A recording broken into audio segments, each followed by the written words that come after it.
أعوذ بالله من الشيطان الرجيم.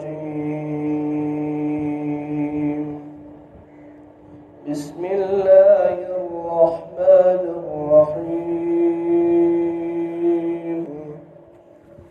الحمد لله الذي أنزل على عبده الكتاب ولم يجعل له عوجا قيما لينذر بأسا شديدا من لدنه ويبشر المؤمنين الذين يعملون الصالحات أن لهم أجرا حسنا ماكثين فيه أبدا وينذر الذين قالوا اتخذ الله ولدا ما لهم به من علم ولا لآبائهم كبرت كلمة تخرج من أفواههم إن يقولون إلا كذبا فلعلك باخع نفسك على آثارهم إن لم يؤمنوا بهذا الحديث أسفا إنا جعلنا ما على الأرض زينة لها لنبلوهم أيهم أحسن عملا وإنا لجاعلون ما عليها صعيدا جرزا أم حسبت أن أصحاب القحف والرقيم كانوا من آياتنا عجبا إذ أوى الفتية إلى الكهف فقالوا ربنا آتنا من لدنك رحمة وهيئ لنا من أمرنا رشدا فضربنا على آذانهم في الكهف سنين عددا ثم بعثناهم لنعلم أي الحزبين أحصى لما لبثوا أمدا نحن نقص عليك نبأهم بالحق إنهم فتية آمنوا بربهم وزدناهم هدى وربطنا على قلوبهم إذ قاموا فقالوا ربنا رب السماوات والأرض لن ندعو من دونه إلها لقد قلنا إذا شططا هؤلاء قوم اتخذوا من دونه آلهة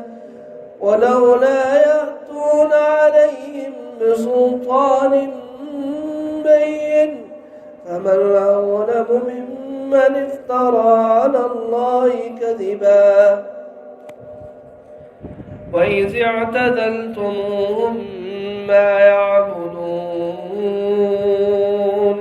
وإذ اعتزلتموهم وما يعبدون إلا الله فأووا إلى الكهف ينشر لكم ربكم من رحمته ويهيئ لكم من أمركم مرفقا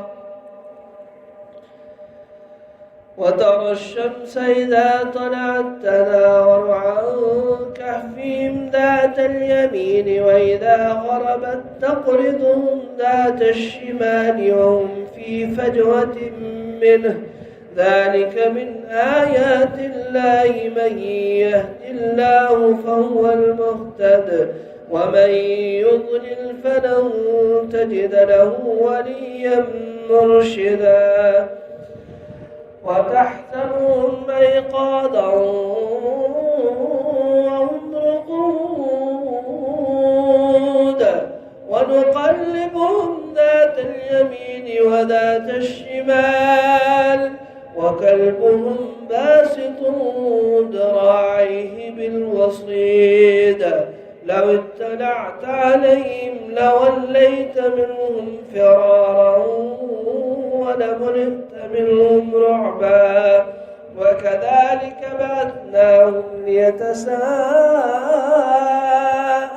بينهم قال قائل منهم كم لبثتم قالوا لبثنا يوما أو بعد يوم قالوا ربكم أعلم بما لبثتم فابعثوا أحدكم بورقكم هذه إلى المدينة فلينظر أيها أزكى طعاما فليأتكم برزق منه وليتلطف فلا يشعرن بكم أحدا إنهم إن يظهروا عليكم يرجعوكم أو يعيدوكم في ملتهم ولن تفلحوا إذا أبدا وكذلك عثرنا عليهم ليعلموا أن وعد الله حق وأن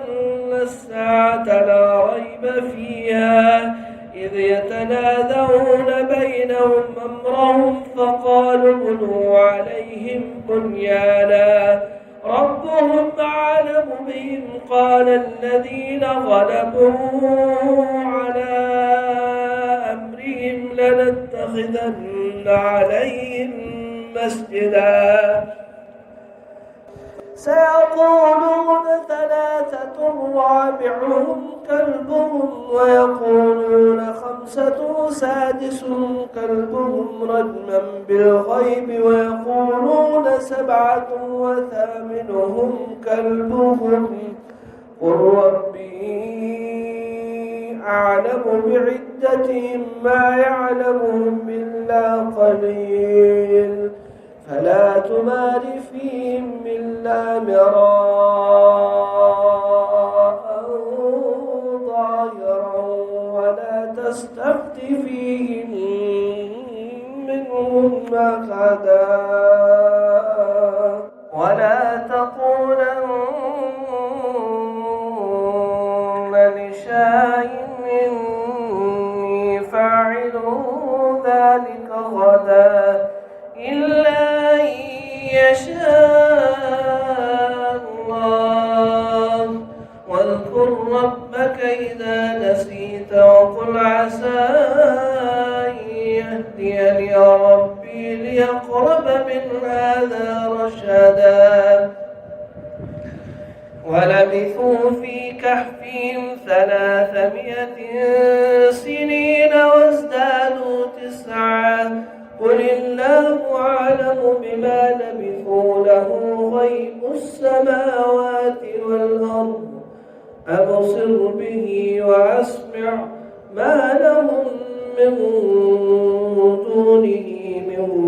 ولي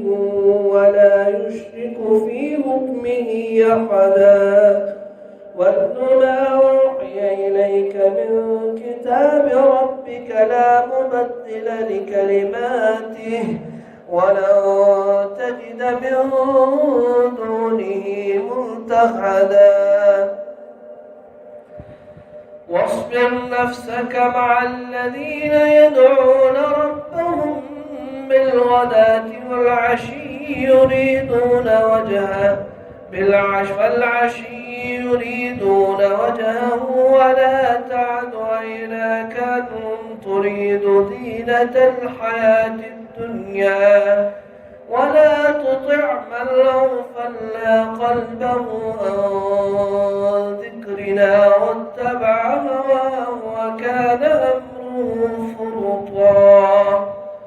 وقل الحق من ربكم فمن شاء فليؤمن ومن شاء فليكفر إنا للظالمين نارا أحاط بهم سرادقها وإن يستغيثوا يغاثوا بماء كالمهل يشوي الوجوه بئس الشراب وساءت مرتفقا إن الذين آمنوا وعملوا الصالحات إنا لا نضيع أجر من أحسن عملا أولئك لهم جنات عدن تجري من تحتها الأنهار يحلون فيها من أساور من ذهب ويلبسون ثيابا خضرا من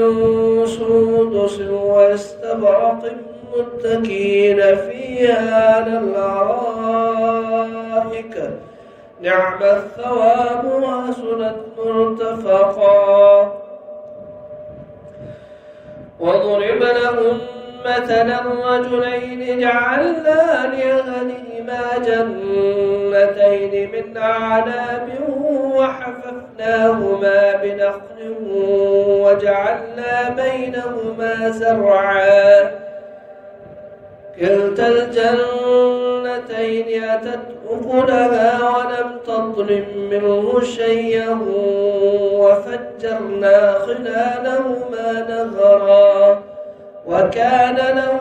ثمر فقال لصاحبه وهو يحاوره أنا أكثر منك مالا وأعز نفرا ودخل جنته وهو ظالم لنفسه قال ما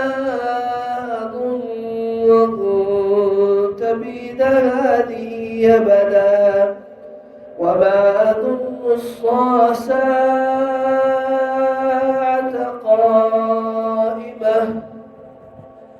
وما أظن الساعة قائمة ولئن رددت إلى ربي لأجدن خيرا منها منقلبا قال له صاحبه وهو يحاوره أكفرت بالذي خلقك من تراب ثم من نطفة ثم سواك رجلا لكنه الله ربي ولا أشرك بربي أحدا ولولا إذ دخلت جنتك قلت ما شاء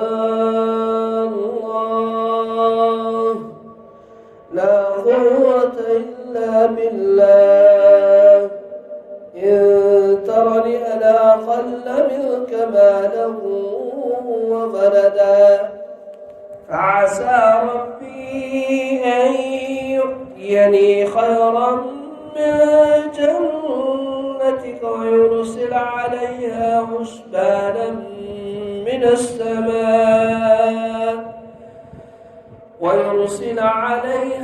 حسبانا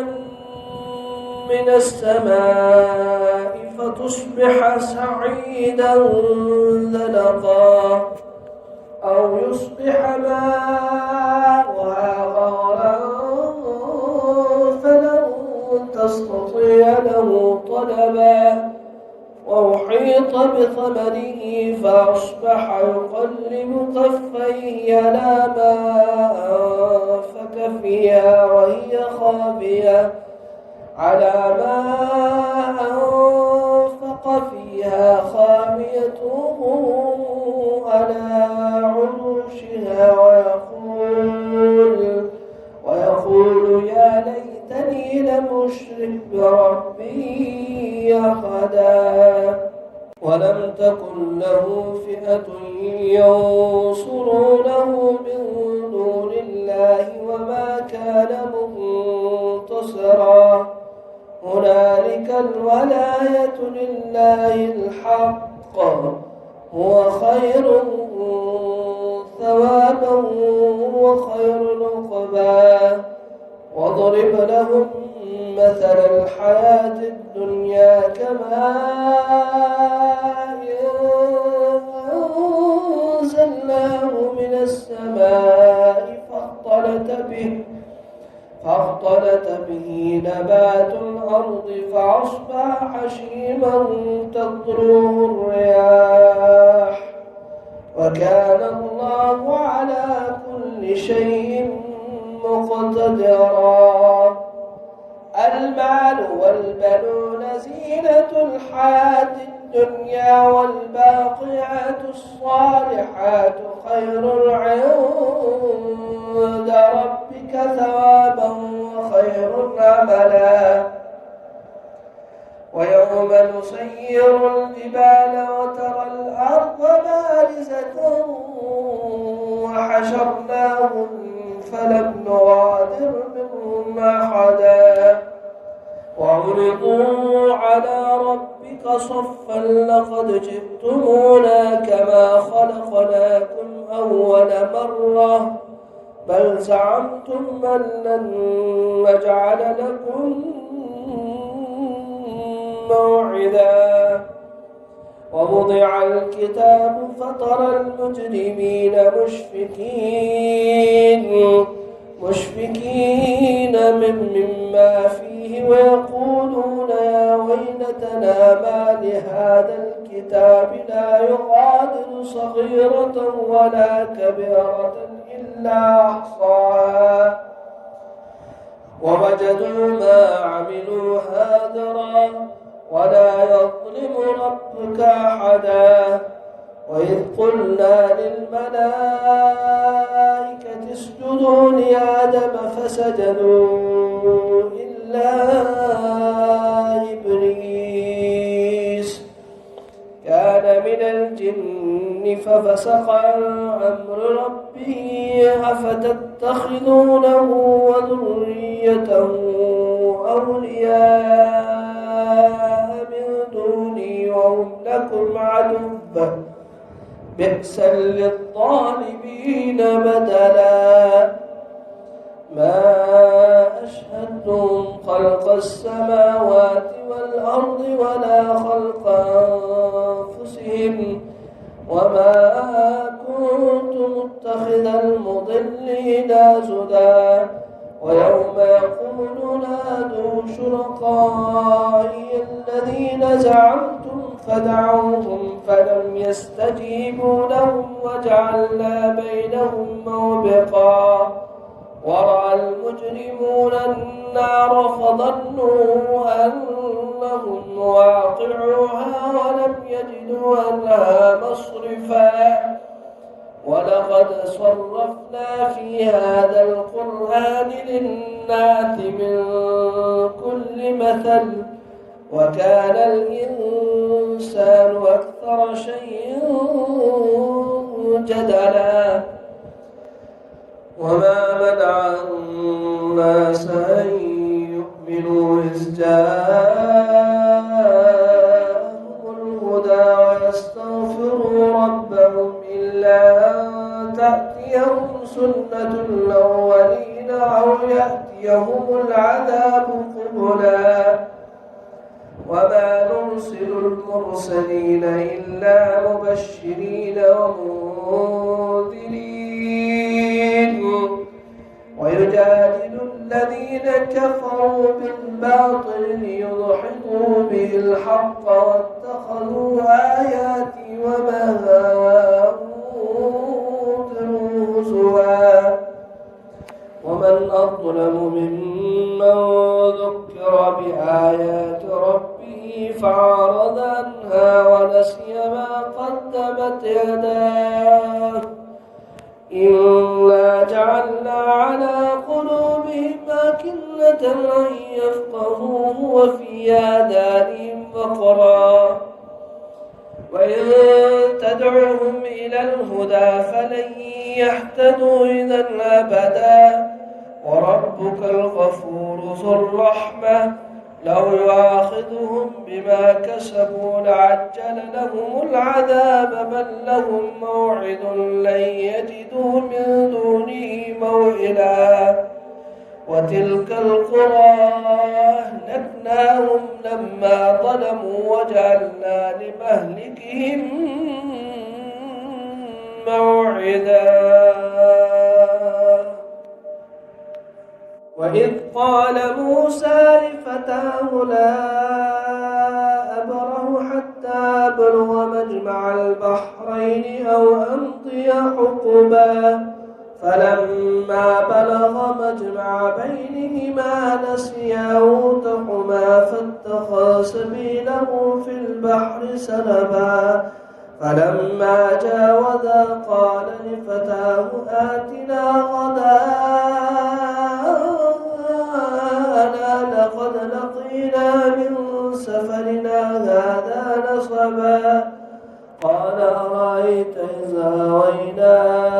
إلى الصخرة فإني نسيت الحوت وما أنسانيه إلا الشيطان أن أذكره واتخذ سبيله في البحر يجبا قال ذلك ما كنا نبغي فارتد على آثارهما قصصا فوجدا عبدا من عبادنا آتيناه رحمة من عندنا وعلمناه من لدنا علما قال له موسى هل أتبعك على أن تعلمني مما علمت رشدا قال إنك لن تستطيع معي صبرا وكيف تصبر على ما لم تحط به خبرا وكيف تصبر على ما لم تحط به خبرا قال ستجدني إن شاء الله صابرا ولا أعصي لك أمرا قال فإن اتبعتني فلا تسألني عن شيء حتى أحدث لك منه ذكرا فانطلقا حتى إذا ركبا في السفينة خرقها قال خرقتها لتغرق أهلها لقد جئت شيئا نمرا قال ألم أقل إنك لن تستطيع معي صبرا قال لا تؤاخذني بما نسيت ولا ترهقني من أمري يسرا فانطلقا حتى إذا لقيا غلاما فقتله قال قتلت نفسا زكية بغير نفس لقد جئت شيئا نكرا قال لم أقل لك إنك لن تستطيع معي صبرا قال إن سألتك عن شيء بعدها فلا تصاحبني قد بلغت من لدني عذرا فانطلقا حتى إذا أتيا أهل قرية استطعما أهلها فأبوا أن يضيفوهما فوجدا فيها جدارا يريد أن ينقض فأقامه قال لو شئت لاتخذت علي أجرا قال هذا فراق بيني وبينك سأنبئك بتأويل ما لم تستطع عليه صبرا أما السفينة فكانت لمساكين يعملون في البحر فأردت أن أعيبها وكان وراءهم ملك يأخذ كل سفينة غصبا وأما الغلام فكان أبواه مؤمنين فخشينا أن يرهقهما طغيانا وكفرا فأردنا أن يبدلهما ربهما خيرا منه زكاة وأقرب رحما. وأما الجدار فكان لغلامين يتيمين في المدينة وكان تحته كنز لهما وكان أبوهما صالحا فأراد ربك أن يبلغا أشدهما ويستخرجا كنزهما رحمة من ربك وما فعلته عن أمري فذلك تأويل ما لم تستطع عليه صبرا. ويسألونك عن ذي القرنين قل سأتلو عليكم منه ذكرا. إنا مكنا له في الأرض وآتيناه من كل شيء سببا فأتبع سببا حتى إذا بلغ مغرب الشمس وجدها تغرب في عين حمية ووجد عندها قوما قلنا يا ذا القرنين إما أن تعذب وإما أن تتخذ فيهم حسنا. قال أما من ظلم فسوف نعذبه ثم يرد إلى ربه فيعذبه عذابا نكرا. وأما من آمن وعمل صالحا فله جزاء الحسنى وسنقول له من أمرنا يسرا. ثم أتبع سببا حتى إذا بلغ مطلع الشمس وجدها تطلع على قوم لم نجعل لهم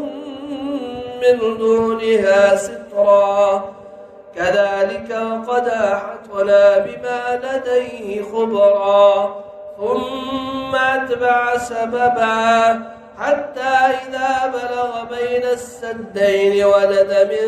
دونهما قوما لا يكادون يفقهون قولا قالوا يا ذا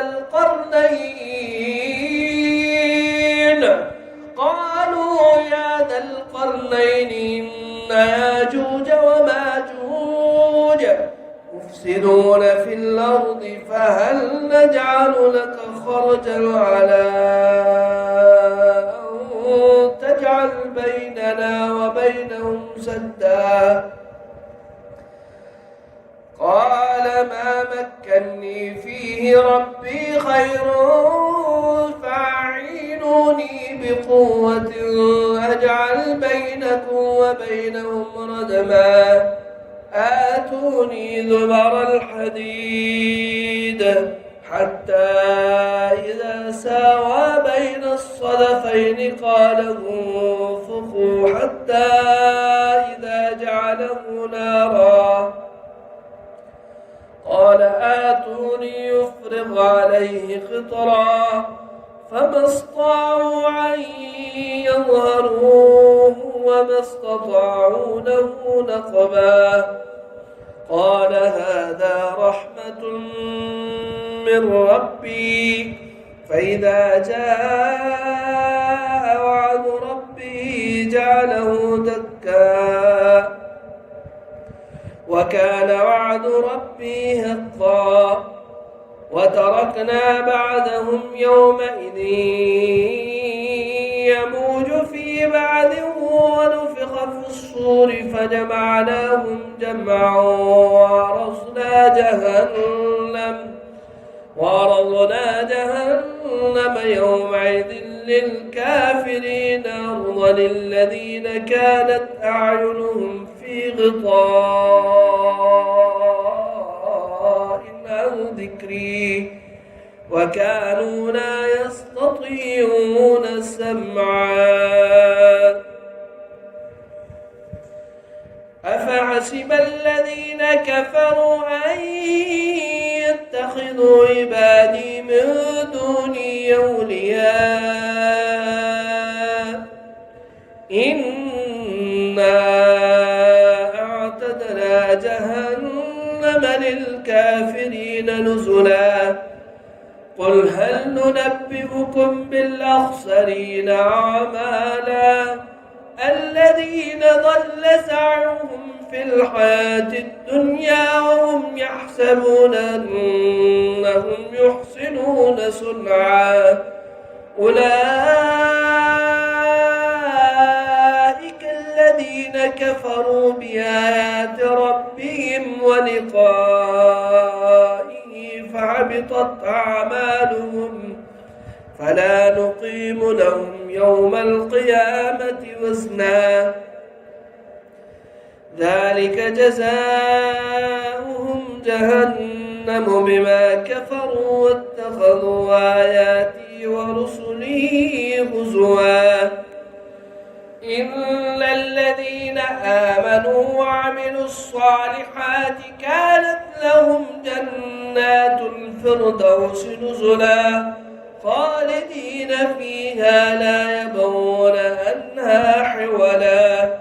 قل لو كان البحر مدادا لكلمات ربي لنفد البحر قبل أن تنفد كلمات ربي ولو جئنا بمثله مددا قل إنما أنا بشر مثلكم يوحى إلي أنما